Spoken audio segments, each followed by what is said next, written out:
eBay was started in 1995 by French-born Iranian computer programmer Pierre Omidyar.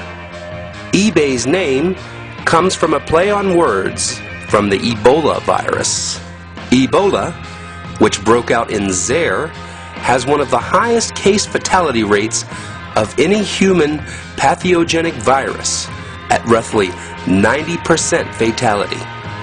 eBay fields about 350 million search queries a day. eBay is responsible for 90% of all online auctions and over 50% of all internet-based sales. eBay has had 902 million visitors annually. This is 3 times the numbers of Walmart. eBay owns PayPal, Skype, StubHub, Half.com, Kijiji, ProStores.com, Rent.com, Shopping.com, and 32% of Craigslist. eBay represents 63% of all of Google's advertising. Google owns YouTube. Does that mean this video will be removed? On May 28, 2003, a U.S. District Court jury found eBay guilty of willful patent infringement and ordered the company to pay $35 million in damages. The plaintiff, Merch Exchange, which had accused eBay in 2000 of infringing on 3 patents, one of which is used in eBay's Buy It Now feature. On July 28, 2003, eBay and its subsidiary PayPal agreed to pay $10 million fine to settle allegations that they aided illegal offshore and online gambling. Another lawsuit filed in April 2007 in California was brought to play because of eBay's monopoly practices. Another August 2007 class action lawsuit in which attorney John Fabry stated eBay has been deceiving millions of customers over the years by claiming their auctions start when submitted, when in reality they do not begin for at least several hours, and sometimes up to 24. However, the clock starts running on your selected auction as soon as you have posted it, even though eBay hasn't posted it yet. On January 29, 2008, a series of new policy changes were announced, including an increase in the final value fee and a decrease in the listing fee. When averaged out, the fees actually cost the sellers more. Among the more controversial moves was the announcement that sellers would soon only be able to leave positive feedback for buyers and would no longer have the ability to provide negative or neutral, regardless of the experience. On February 18, 2008, sellers and buyers alike who felt the new fees and feedback structure was unfair commenced a 1-week strike against eBay. The venue known as eBay has more potential for identity theft and fraud than any internet company in the world.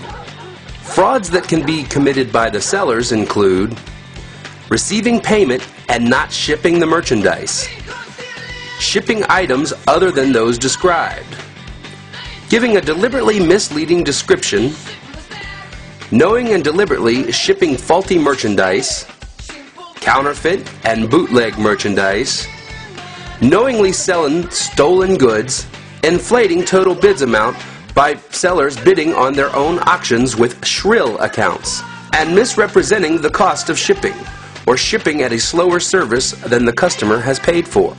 Frauds committed by buyers include PayPal fraud, filing false shipping damage claims with shipping company and with PayPal. Credit card fraud, in the form of both stolen credit cards and fraudulent chargebacks. Receiving merchandise and claiming otherwise. Returning items other than received. Everyone knows the internet is full of weirdos. They like to spread hate, confusion, and threats. eBay will help these folks have their way with you. To do so, eBay will give out your name, home address, telephone number to anyone that inquires, including 0 to 10 feedback scored rated cyberbullies.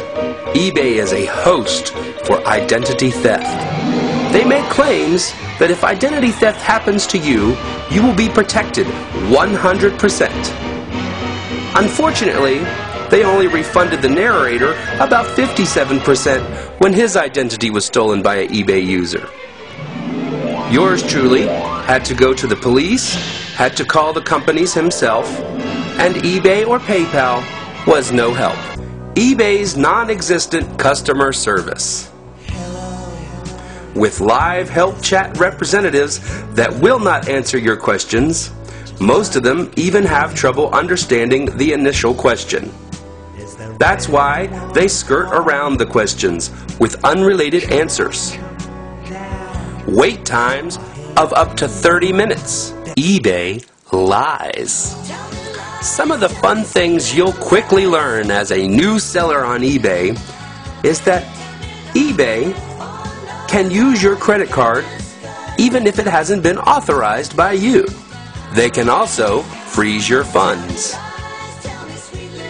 Store items rarely show up in search results, making your listings completely invisible. You can pay more for visibility, but eBay does not guarantee your item will show up in any search result. eBay is not compatible with Excel. Try it, you'll see.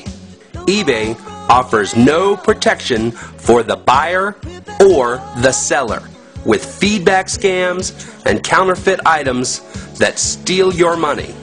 eBay's weapons of mass deception. Cookies, spyware and beacons, flash cookies. eBay utilizes the Nexus Lexus software to find out all kinds of information about their buyers and sellers. And along with Oracle, they're taking up a collection of all IP addresses associated with all accounts. Most auctions don't even receive a bid until the last couple of hours. But if a customer wants to ask you a question about that item within those last couple of hours, eBay policy does not allow communication between the buyer and the seller. If a customer is unsure about something in the listing, why would they bid on it if they could not communicate with you? This will always result in a loss of bids. Remember, it is not a right to buy and sell on eBay, it is a privilege. This privilege can be revoked by eBay at any time that they wish. If you read the fine print in the list of things that are not allowed to be sold, along with human body parts and many other things, you'll also see that human excrement of any kind will result in the end suspension of an account. But recently, Hillary Clinton put her own tears in a napkin up for auction. How come her account hasn't been removed? eBay is one of the largest and busiest lobbyists of state legislatures and assemblies. Demand that your state legislature force eBay to comply with state auction regulations.